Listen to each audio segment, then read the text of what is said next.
How to use TikTok family pairing feature. To use the TikTok's family pairing feature, first of all, launch the TikTok application on your device.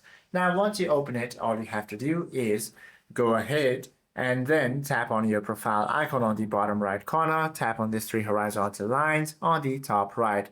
From here, all you have to do is now go ahead and then open the settings and privacy option. Scroll down until you find the family pairing. Go ahead and tap on this. From here, all you have to do is go ahead and tap continue and then select if you are using the parent account or teen account. Once you select the parent on the guardian phone and teen on your teenagers, you simply have to go ahead and tap next.